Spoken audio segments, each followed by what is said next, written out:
If you've ever had a moment that shook you to your core in the gentlest way, then you'll understand why this story has stayed with me for years. And before we dive in, don't forget to like the video, share your thoughts or story in the comments, and subscribe to stay updated with our latest stories. Now, before I begin, tell me where you are watching from. I'd love to know which cities and towns are joining me for this memory that stayed with me for years. I remember that late autumn afternoon as clear as the pattern on my mother's old tablecloth. I was sitting on my brother's porch in upstate New York, nursing a cup of coffee that had gone lukewarm while I wasn't paying attention. The trees were turning that deep coppery shade, the kind that almost hums when the light hits it. My brother had stepped inside to take a call for work, leaving me alone with the quiet creaking of the porch steps swaying under the breeze. That quiet didn't last long.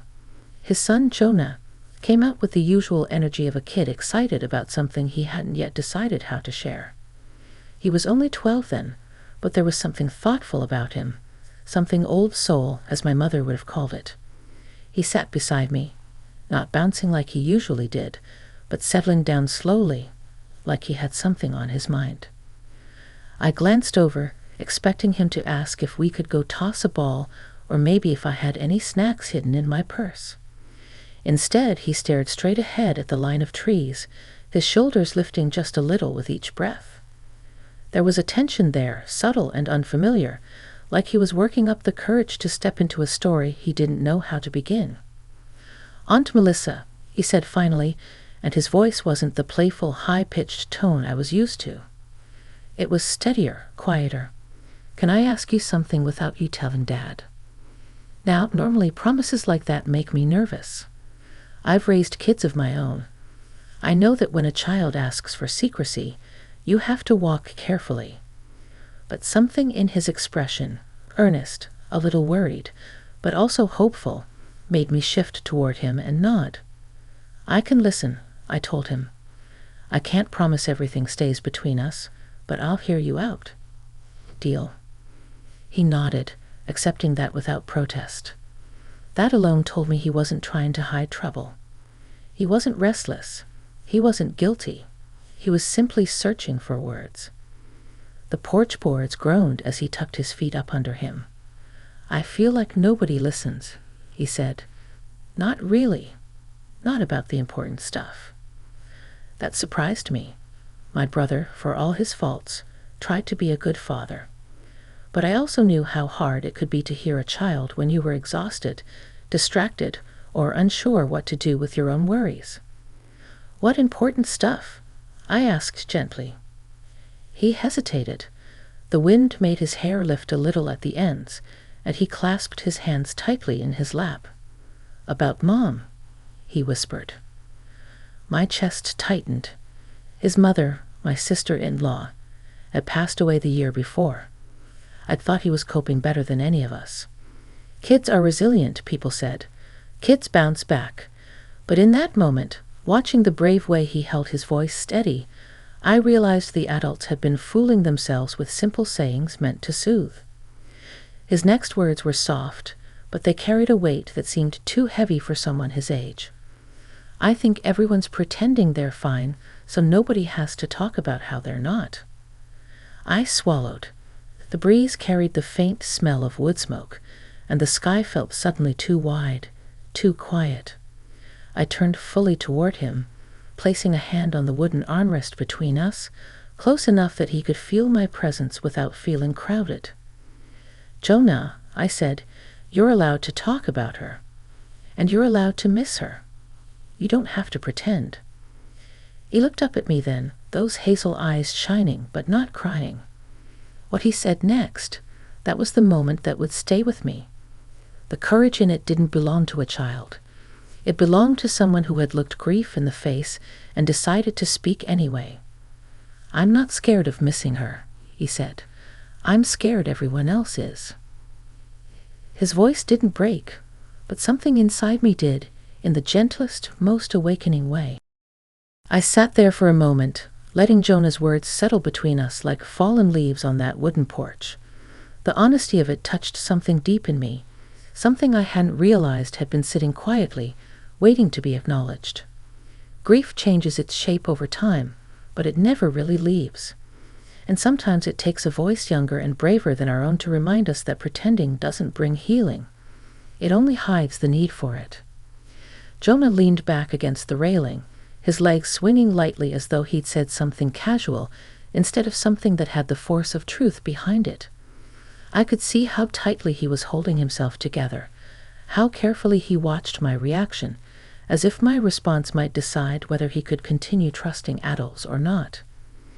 I think, I said slowly, that people get scared of showing their hurt because they don't want it to spill over onto the people they love. But you noticing all that means you've been paying attention. That's not something everyone can do. He shrugged with one shoulder, like he wasn't sure whether to accept the compliment. Dad just works a lot, he murmured, and when he's home, he tries to make everything normal.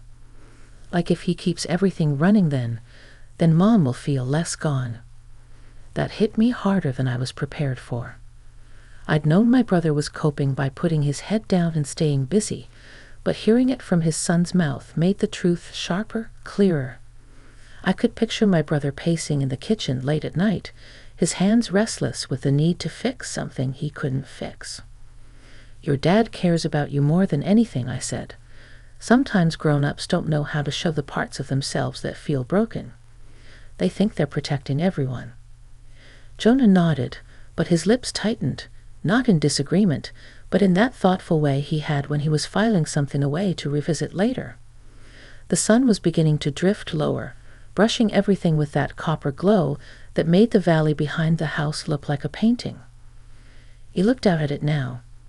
"Can I tell you something else?" he asked quietly. "Anything." He drew in a breath that sounded too heavy for someone his age. I keep trying to remember Mom's voice. Not just what she said, but how she said things. You ever forget something you thought you'd have forever? For a moment, it felt like time paused.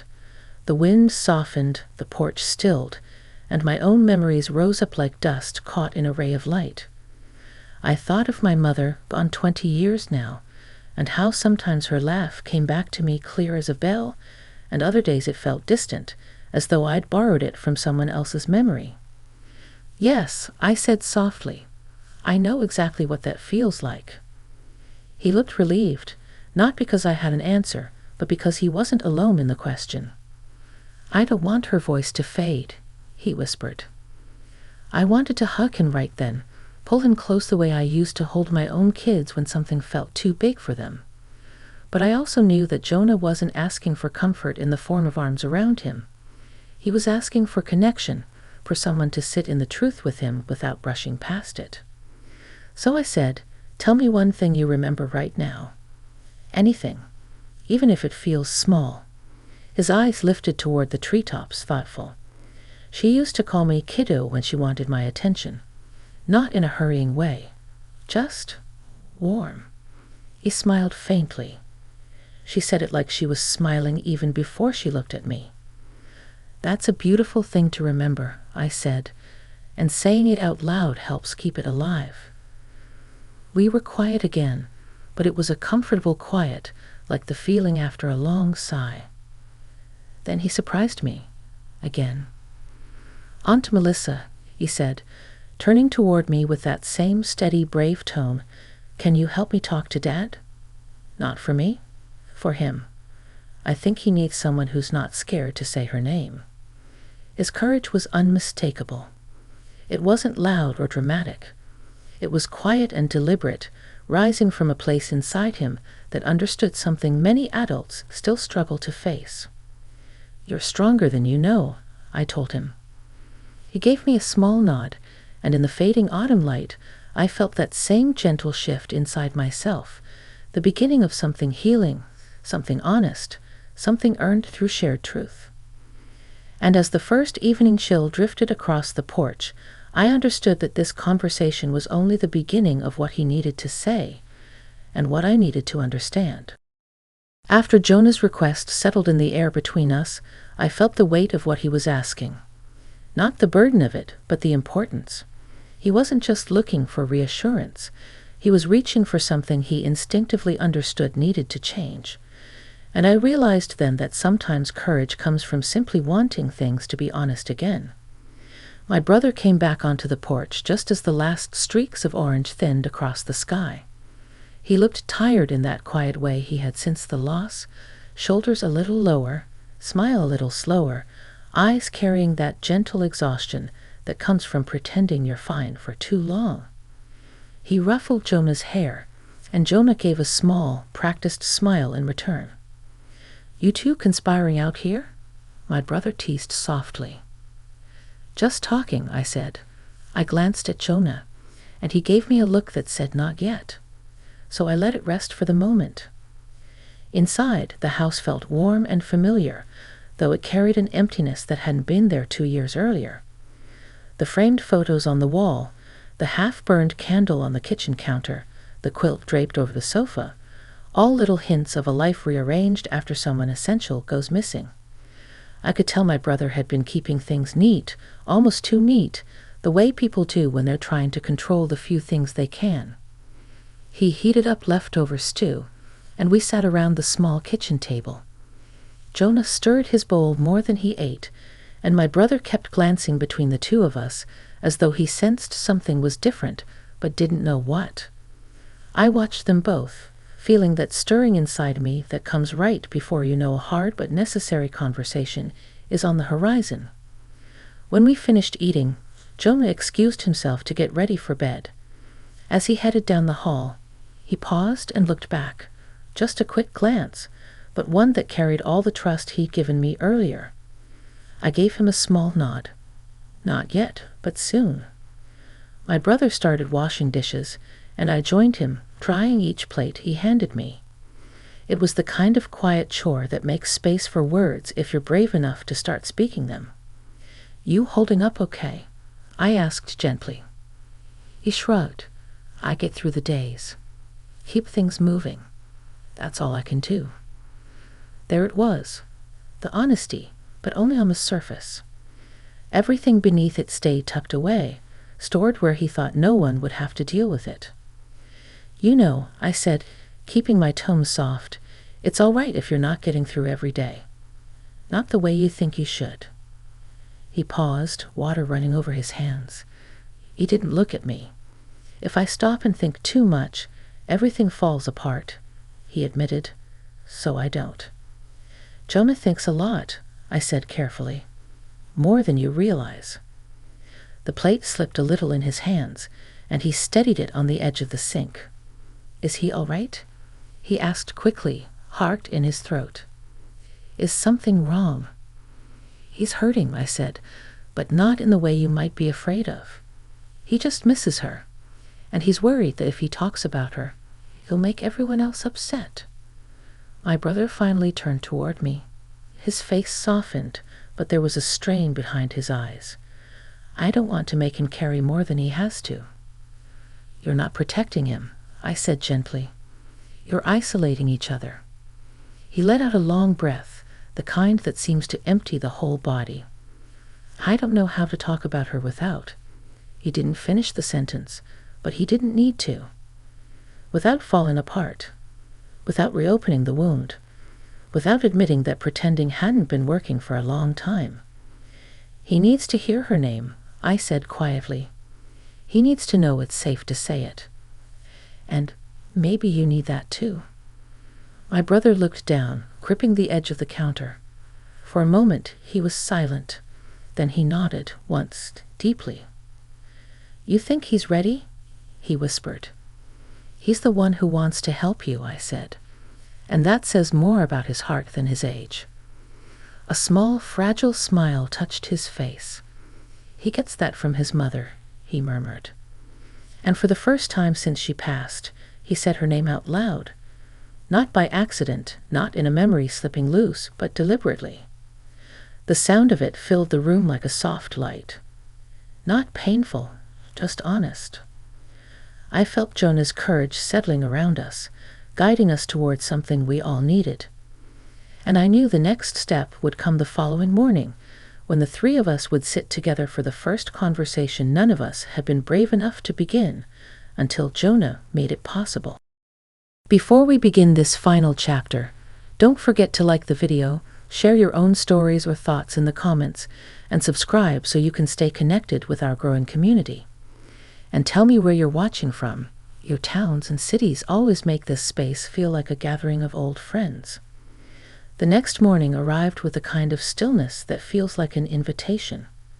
Soft light came through the kitchen curtains, carrying that calm glow only early morning can offer. I was already at the table with a cup of coffee when Jonah pattered in, his hair still mussed from sleep. He sat beside me without a word, resting his arms on the table in a way that told me he was ready, even if he felt a little nervous. A few minutes later, my brother came in. He looked from Jonah to me, and then back to Jonah again with a quiet understanding. Not dread, not fear, just recognition that something long overdue was about to happen.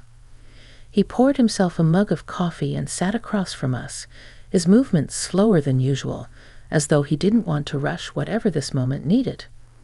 For a time, none of us spoke. It wasn't an uncomfortable silence. It was a gathering of breath, a settling of hearts. Then my brother cleared his throat softly and turned to his son. "Jonah," he said, "your aunt told me you've been thinking a lot about your mom. And I think we should talk about her, if you want to." Jonah's shoulders lifted with a deep breath. I could see he was steadying himself, drawing that quiet courage from the same place it had come from the night before. When he spoke, his voice was soft but certain. "I don't want us to pretend she wasn't here," he said. "I don't want us to act like we're all okay when we're not." My brother nodded, looking down at his hands. I noticed they were trembling just slightly. "I thought I was protecting you," he said. "I thought if I kept things going, you'd feel stable. Safe." "I don't need everything to be normal," Jonah said gently. "I just need it to be real." That was the moment my brother's composure slipped, not in a dramatic way, not in a flood of tears, but in a quiet lowering of his head, a breath that shook just enough to show how tightly he had been holding everything inside. He reached across the table, not fast or desperate, just slowly enough for Jonah to see the choice behind the movement. Jonah placed his hand in his father's, and the two of them held on to each other in a way that felt like the first honest connection they'd shared in months. My brother spoke again, his voice low. "I miss her every day," he said. "Every single day." "I know," Jonah whispered. "I do too." I stayed silent, letting them have that moment, but I felt the shift as clearly as if the room itself exhaled. The tension that had been pressed into the corners of that house for so long seemed to ease, replaced by something warmer, something living again. My brother looked at Jonah. "What do you remember most about her?" he asked. Jonah's face softened. "Her laugh," he said. "And how she said, 'kiddo.'" He glanced at me almost shyly, and I nodded, encouraging him to continue.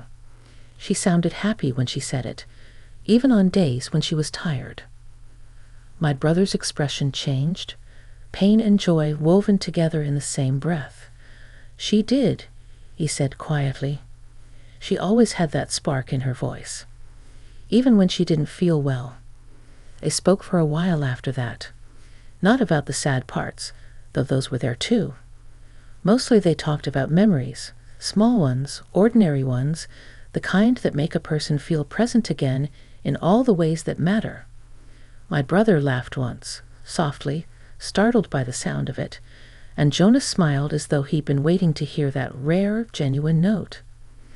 I watched them, feeling that warm, settling sensation that comes when something fragile begins to mend. Not fixed, not finished, just mending. And that's often all a family needs to start finding its way back. When the conversation wound down, Jonah leaned over and rested his head briefly on his father's arm. It was a simple gesture, but it carried more meaning than any speech ever could. My brother placed his hand over Jonah's and closed his eyes for a moment, as if holding on to a truth that had finally been spoken aloud. Later that day, when I stepped outside onto the porch, The air felt different, lighter somehow, as if the house itself had opened its windows for the first time in a long while. Jonah joined me, sitting beside me the same way he had before, but this time there was no weight in his silence. "Thank you," he said softly, "for helping us talk." "You did the hard part," I told him. "You spoke the truth." He looked out at the trees, their branches swaying gently in the late morning light. "I think she'd be glad," he said.